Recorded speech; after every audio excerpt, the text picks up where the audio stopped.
Hello my viewers, this is Sakshi Sharma और आप देख रहे हैं शिवाक्षी मैथमेटिक्स चैनल। जैसे कि आप थंबनेल से समझ गए, आज हम बहुत इंपॉर्टेंट पॉइंट पढ़ने वाले हैं। क्या? Properties of intersection of a set. ठीक है, बहुत इंपॉर्टेंट है टीजीटी के पर्पज से भी, क्योंकि जितनी प्रॉपर्टीज मैंने आज बोर्ड पर लिख रखी हैं वो सभी इन सबका एक 4 पॉइंट बना के और 4 ऑप्शन बना के आपके सामने दे देगा टीजीटी में। और फिर आपको जब पता ही नहीं होगा कि आइडेम्पोटेंट लॉ किसको कहते हैं या लॉ ऑफ आइडेंटिटी क्या होती है इंटरसेक्शन की, तो आप कैसे मार्क टिक करेंगे वहाँ पे। ठीक है, तो सभी के लिए बहुत इंपॉर्टेंट लेक्चर होने वाला है, तो मेरे साथ बने रहिए और वीडियो के एंड तक बने रहिए। ठीक है, बहुत अच्छी अच्छी बातें सीखने वाले हैं, आपको विद एग्जाम्पल समझाने वाले हो। ठीक है, तो स्टार्ट करते हैं, फिर देर किस बात की है। लेकिन उससे पहले एक ही बात बोलूँगी कि आप पहले वीडियो को देखिए, अगर आपको लगता है कि हाँ हमें कुछ समझ में आ रहा है, ठीक है, तो प्लीज़ मेरी वीडियो को लाइक करें, सब्सक्राइब करें और बेल आइकन को भी प्रेस करें। ठीक है, तो चलो स्टार्ट करते हैं। क्या? प्रॉपर्टीज किसकी?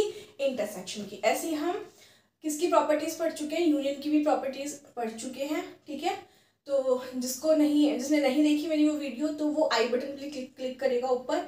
ठीक है, वहां पे आपको शो हो जाएगी मेरी वीडियो। ठीक है, प्रॉपर्टीज ऑफ यूनियन सेट वाली। चलो आज हम इंटरसेक्शन ऑफ सेट पढ़ते हैं की प्रॉपर्टीज। तो पहली हमारी क्या? Commutative law. पहले से स्टार्ट करेंगे। देखो ये क्या कहती है, अभी इन सबको भूल जाइए, हम इस पे फोकस कर रहे हैं। ठीक है, पहली वाली पर। तो चलो पढ़ते हैं कम्यूटेटिव लॉ। क्या कहती है कम्यूटेटिव लॉ? कहता है हमसे कि अगर ए इंटरसेक्शन बी है तो वो बी इंटरसेक्शन ए के इक्वल होता है। अगर कोई सेट, शायद मुझे जरूरत बोल रही हूँ, अगर कोई सेट ए इंटरसेक्शन बी है तो वो बी इंटरसेक्शन ए के इक्वल होता है। ये क्या कहती है हमसे? कम्यूटेटिव लॉ हमसे ऐसा कहता है। ठीक है, अब हम कैसे मान लें कि ऐसा होता है? तो चलो एग्जाम्पल समझते हैं, देरी किस बात की है, प्रूफ के साथ समझते हैं ना। चलो तो देखो, मैंने एक सेट लिया ए 1 2 3। आप कुछ भी मान सकते हैं, कुछ भी है ना, आप खुद भी सॉल्व कर सकते हैं इसको। और दूसरा मैंने मांगा 2 3, नहीं लिया मैंने 1। ठीक है, कम कर दिया। तो चलो निकालते हैं ए इंटरसेक्शन बी। तो हमने देखा ए इंटरसेक्शन बी क्या होता है, कल बता चुके इंटरसेक्शन क्या होता है। तो जो एलिमेंट कॉमन होते हैं, यानी कि दोनों सेट के अंदर प्रेजेंट होते हैं, वो कौन कौन दिख रहे हैं मुझे यहाँ पे? 2 और 3। तो ए इंटरसेक्शन बी क्या आ गया मेरा? 2, 3। ठीक है, चलो अब ऐसे बी इंटरसेक्शन ए निकालते हैं। हमें इस कंडीशन को देखना है कि प्रूफ हो रहा है कि नहीं हो रहा है, दोनों इक्वल आ रहे हैं कि नहीं आ रहे हैं। ठीक है, बी इंटरसेक्शन ए देखते हैं। तो बी में देखो क्या है? 2, इसमें भी 2 है, बिल्कुल है। फिर क्या है इसमें? 3, इसमें भी है, बिल्कुल है। तो अब देखो क्या ये दोनों इक्वल दिख रहे हैं? यस मैम, दोनों इक्वल दिख रहे हैं। ठीक है, तो इसको क्या बोलते हैं हम? कम्यूटेटिव लॉ बोलते हैं। थोड़ा सा आप उतारिए, मैं थोड़ा पानी पी लूं। ठीक है, तो ऐसी टर्म को जो इंटरसेक्शन बी इक्वल आ जाए बी इंटरसेक्शन ए के, उसको बोलते हैं कम्यूटेटिव लॉ।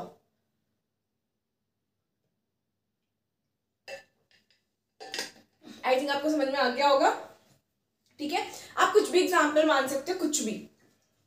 ठीक है, चलो नेक्स्ट क्वेश्चन करते हैं।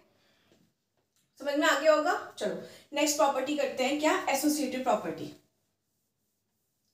एसोसिएटिव प्रॉपर्टी देखते हैं वो हमसे क्या कहती है।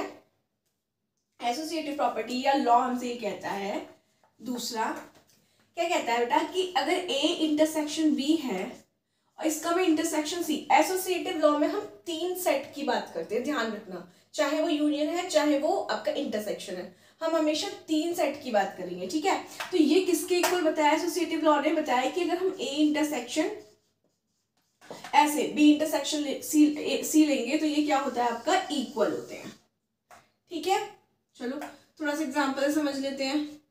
जैसे मैंने एक सेट ले लिया ए 1 2 3, एक सेट ले लिया बी 1 2 3 4, एक सेट ले लिया सी 1 2 3 4 5। ठीक है, तो चलो पहले निकालो ए इंटरसेक्शन बी, निकालो फटाफट से। तो दोनों में क्या कॉमन दिख रहा है मुझे? 1 2 3। ठीक है, तो अब निकालो ए इंटरसेक्शन बी का इंटरसेक्शन निकाले सी के साथ। तो इस पे फोकस करेंगे और केवल सी पे फोकस करेंगे। देखो दोनों में क्या कॉमन दिख रहा है मुझे? केवल 1 2 3 ही कॉमन दिख रहा है। ठीक है, तो ये मेरा ये पूरा सेट आ गया। ठीक है, अब मुझे ये वाली LHS निकाली अभी हमने यहाँ पे, LHS लेफ्ट हैंड साइड निकाली। अब राइट हैंड साइड देखते हैं कितनी आ रही है। तो पहले इंटरसेक्शन वाला 2 सेट का इंटरसेक्शन निकालते हैं पहले। तो देखो बी और सी में क्या कॉमन दिख रहा है मुझे? 1 2 3 4 दिख रहा है। ठीक है, अब बी इंटरसेक्शन सी का हम किसके साथ इंटरसेक्शन निकाल रहे हैं? ए के साथ। ऐसे भी लिख सकते हैं। ठीक है, निकालो तो कितना आएगा? बी इंटरसेक्शन सी पे फोकस करना है और ए पे फोकस करना है। क्या दिख रहा है मुझे? 1 2 3 केवल। ठीक है, अब देखो क्या ये और ये इक्वल है, बिल्कुल इक्वल है। तो हम प्रूव कर चुके हैं एसोसिएटिव लॉ को कि हाँ अगर हमें ऐसा देखने को मिलेगा तो ये इसके इक्वल होता है। ठीक है, विद प्रूफ।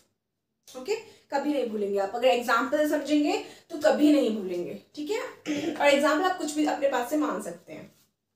चलो अब नेक्स्ट पढ़ते हैं।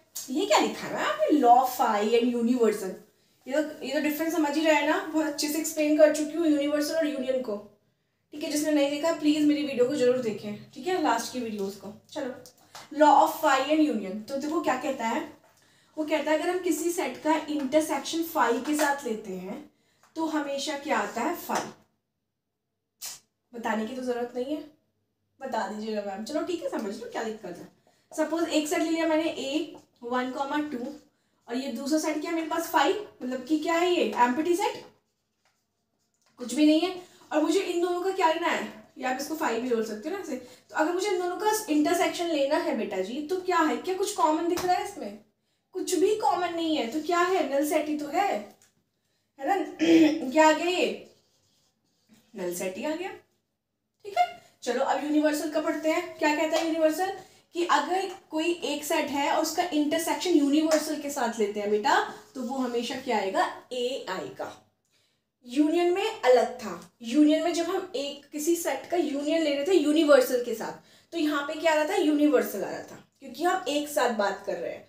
तो अब इसको हल्का सा ऐसे याद रखना, अगर यूनियन की बात होगी तो बड़ा वाला सेट आएगा। ठीक है, और अगर इंटरसेक्शन की बात करेंगे तो छोटा वाला सेट आएगा। आप इसको ऐसे भी ध्यान रख सकते हैं। ठीक है, बड़ा छोटा कैसे, देखो थोड़ा एग्जांपल देख लो। जैसे मैंने बोला एक सेट है A1, 2, 3 और दूसरा सेट है यूनिवर्सल, और मैंने ले लिया इनफाइनाइट सेट ले लिया 1, 2, 3, 4 एंड सो ऑन। ठीक है, अब निकालना क्या है मुझे, इंटरसेक्शन यूनिवर्सल के साथ। तो बेटा इंटरसेक्शन, इन दोनों का इंटरसेक्शन क्या आएगा, जो 1, 2, 3 1, 2, 3 यहाँ पे भी है, कॉमनली तो लेते हैं जो दोनों सेट के अंदर प्रेजेंट हो। तो देखो क्या मैं इसको लिख सकती हूँ, ए। देखो ये पूरा का पूरा क्या आ गया, ए। तो ये हमारी आइडेंटिटी होती है, सॉरी आइडेंटिटी मतलब लॉ ऑफ यूनिवर्सल। क्या कहता है कि जब किसी एक सेट का इंटरसेक्शन हम यूनिवर्सल के साथ लेते हैं तो हमेशा क्या आता है, वही सेट आता है। कैसे आता है, मैंने आपको एग्जाम्पल से भी समझा दिया। और आपको यूनियन का भी ध्यान रखना है, वहां डिफरेंट होता है। ठीक है, इसको भी आप समझ गए होंगे। किसी भी खाली सेट के साथ जब अब किसी का कॉमन, देखो खाली एक हाथ में मेरे कुछ भी नहीं है, एक हाथ में 2 टॉफी रखी है, तो क्या कुछ कॉमन है, कुछ भी कॉमन नहीं है, है ना। तो वही हो गया फाइनल की नल सेट। ठीक है, चलो अब पढ़ते हैं क्या, आइडेम्पोटेंट लॉ। क्या होता है आइडेम्पोटेंट लॉ, ये तो आप कल भी बताया था मैंने, यूनियन की प्रॉपर्टीज में भी बताया था, बिल्कुल बताया था मैम। तो बताइए ना क्या होता है। ये होता है मैम कि जब हम किसी एक सेट का खुद के साथ इंटरसेक्शन लेते हैं तो वही मिल जाता है हमें। यूनियन में भी यही कहानी थी, एक सेट था, उसका जब यूनियन खुद के साथ ले रहे थे तो क्या बन रहा था हमारा, वही सेट निकल के आ रहा था। आई थिंक समझाने की जरूरत नहीं है। ठीक है, आप समझ ही चुके हैं।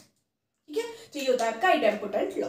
मतलब आइडेम्पोटेंट में लॉ में हम हमेशा अपने ही सेट की बात करें, मतलब एक सेट ए है तो उसी की ही बात करेंगे, उसका यूनियन ले रहे हैं तो उसी के साथ लेंगे, इंटरसेक्शन ले रहे हैं तो भी उसी सेट के साथ लेंगे। ठीक है, ये होता है हमारा आइडेम्पोटेंट लॉ। और निकल के भी क्या आएगा, वही सेट निकल के आता है। चलो डिस्ट्रीब्यूटिव लॉ में आ जाओ। डिस्ट्रीब्यूटिव लॉ क्या कहती है बेटा, कि अगर A intersection B union C है, डिस्ट्रीब्यूटिव में भी हम 3 सेट की बात कर रहे हैं, तो बेटा ये किसमें चेंज हो जाता है, A intersection B union A intersection C में कन्वर्ट हो जाता है। ये इसके इक्वल आता है। ठीक है, या इसको बेटा हम कैसे भी पढ़ेंगे, इसको हम ऐसे भी पढ़ेंगे, इसको हम क्या पढ़ेंगे कि इंटरसेक्शन डिस्ट्रीब्यूट्स ओवर यूनियन। ठीक है, इसको हम ऐसे भी पढ़ते हैं, क्योंकि हम क्या करें, इंटरसेक्शन को ही तो डिस्ट्रीब्यूट कर रहे हैं यूनियन के ऊपर। मतलब देखो सपोज ए क्या है, सपोज चॉकलेट है हमारे पास, है ना, चॉकलेट है, खाने वाले कितने बंदे हैं, 2 बंदे। तो डिस्ट्रीब्यूट का क्या होता है, डिस्ट्रीब्यूट करना, बांटना। तो हम क्या कर रहे हैं, इस ए को बांट रहे हैं, बी के साथ भी और इसको सी के साथ भी। वही किया है, देखो ए इंटरसेक्शन बी हो गया, ये वाला जो साइन था ये बीच में आ गया, और ए इंटरसेक्शन क्या हो गया, फिर सी हो गया। तो बांट दिया मैंने, किसको बांटा, ए को बांटा। ठीक है, ऐसे। तो ये होता है डिस्ट्रीब्यूटिव लॉ, जिसको हम कैसे भी पढ़ते हैं, इंटरसेक्शन डिस्ट्रीब्यूट्स ओवर यूनियन।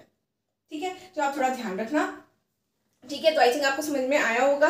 इसको भी आप एग्जाम्पल से कर सकते हैं, आपके लिए होमवर्क है, ठीक है, करके देखना, 3 सेट मान लेना कुछ भी, तो पहले इस चीज को वो करना फॉलो, सॉरी, ठीक है, फिर इस चीज को फॉलो करना, मतलब एक लेना बी और सी सेट, उनका पहले यूनियन निकालना, फिर इंटरसेक्शन निकालना, ऐसे यहाँ पे पहले इंटरसेक्शन फिर उसका यूनियन लेना। अब ये आपके लिए होमवर्क है, ठीक है, नहीं होगा तो आप मुझे कमेंट सेक्शन में कमेंट कर दीजिएगा, मैं इसको एग्जाम्पल से भी समझा दूंगी, ठीक है। तो कल फिर मिलेंगे एक नई वीडियो के साथ, तब तक खुश रहिए, पढ़ते रहिए, ठीक है, कल फिर मिलेंगे, बाय बाय, टेक केयर।